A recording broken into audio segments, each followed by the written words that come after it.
Penguin Random House Audio presents The Sinful Lives of Trophy Wives by Kristin Miller. Read for you by Dorothy Dillingham Blue, Catherine Tabor, and Cassandra Campbell.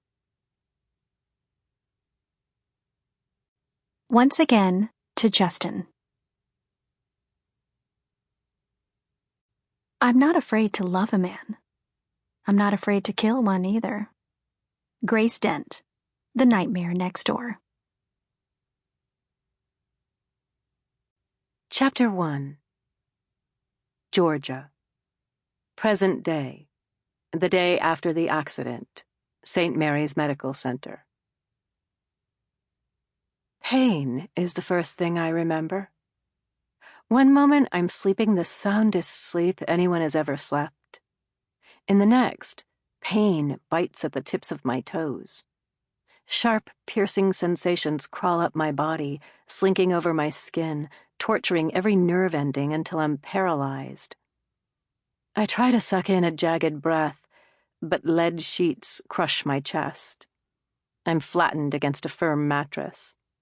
I'm cold. So unbelievably cold. Panic lashes through my veins. I can't open my eyes or my lips. I can't speak or move. My strength is gone, completely sapped from my muscles. Beep. Knives pierce my eardrums as the sound goes off again.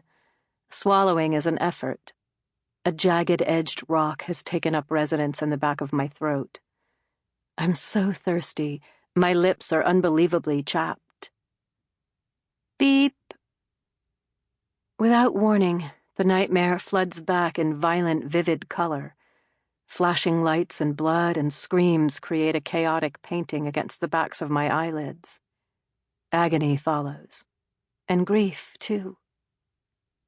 The accident. Something terrible happened. I didn't stop it. I could have. God, I should have. But I didn't. What have I done? It strikes again, that cold, wretched feeling that sours my gut. Guilt. I could have done something, opened my mouth and changed the sequence of events that catapulted me into this dark place. I could have changed everything. I held the future in the palm of my hand.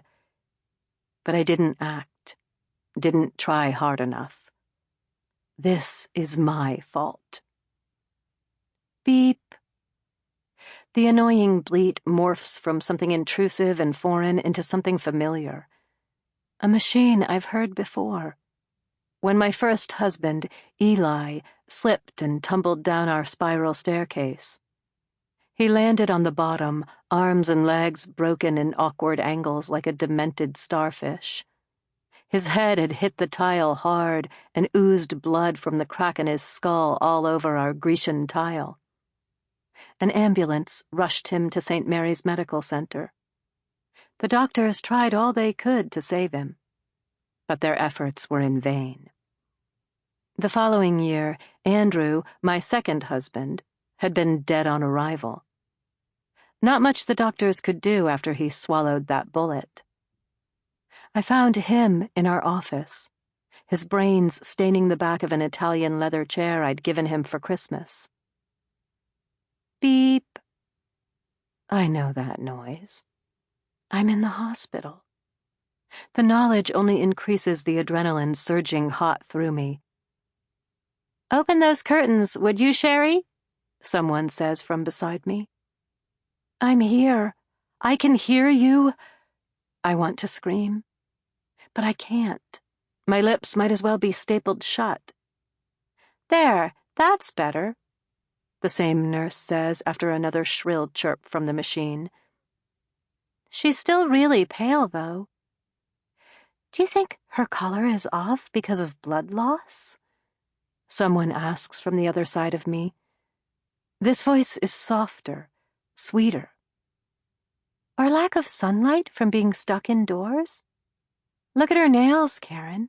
She's definitely not the outdoorsy type. Maybe she's always this pasty white. Pasty? Have I truly lost that much blood? My pulse races at the thought. Beep, beep, beep. Something tugs on my arm. It's an IV. They're upping my medication. How long have I been here? It could be hours after my wedding reception or a month later. There's no way for me to know. It feels as if I've been sleeping my entire life. Consciousness slips away as blobs of inky darkness threaten to pull me under. My thoughts knock together clumsily like shapes in a kaleidoscope, changing and smearing until time and dream and reality are inconsequential. Is he here too? Tucked away in the room next door in the same situation? Too many questions swirl through my brain at once, and I can't make sense of any of them. You know, Karen says, she kind of looks like that woman. Which one? The woman all over the news, Karen says, the IV jerking in my vein. The one who killed her husband, married another guy right after, and then killed him too. I think it's her. Beep. Oh, I'd almost forgotten about her, Sherry says. They say she pushed one down the stairs and shot the other one while he was working in his office. She's beside me now. The side of my bed slumps as if she's leaning over to get a closer look at me.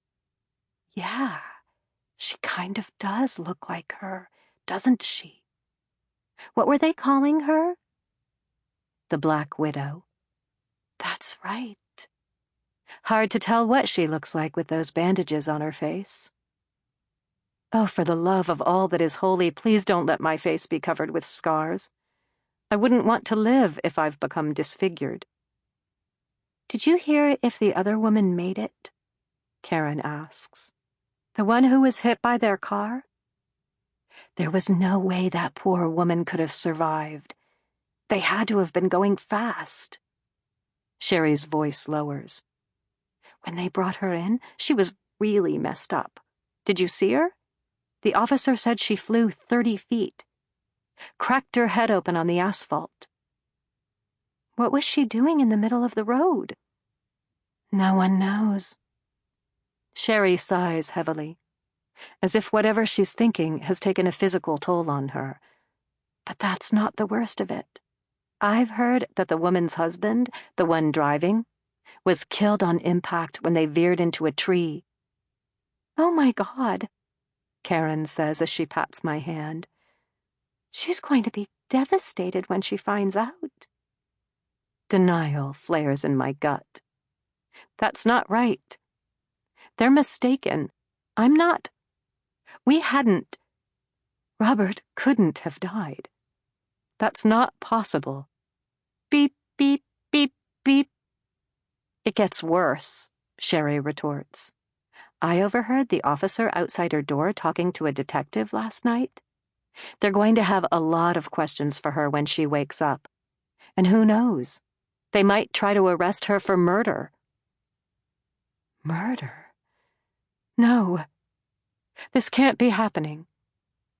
As a heavy dose of medication deluges my blood, I fall into a deep, coma-like sleep. One plagued with nightmares of shattered glass and blood-soaked skin and screams bubbling from the pit of hell. Chapter 2. Brooke. 6 days before the accident. Sunday. The area is an architectural dream, with Italian Renaissance, Elizabethan, and Mediterranean influences, the real estate agent says. There are only 40 homes in Presidio Terrace, all located around one street that makes the shape of a lasso. Or a noose, I think, though I don't dare speak. There is a 24-hour guard at the front gate, and anyone using the pedestrian entrance must show proper identification. The agent leads us through the formal dining room, featuring a table that could easily seat 30. Not even Google Earth can get in here. The Community Association negotiated for this area to remain unseen from all maps. There is a security system on the home as well, of course. Sample complete. Ready to continue?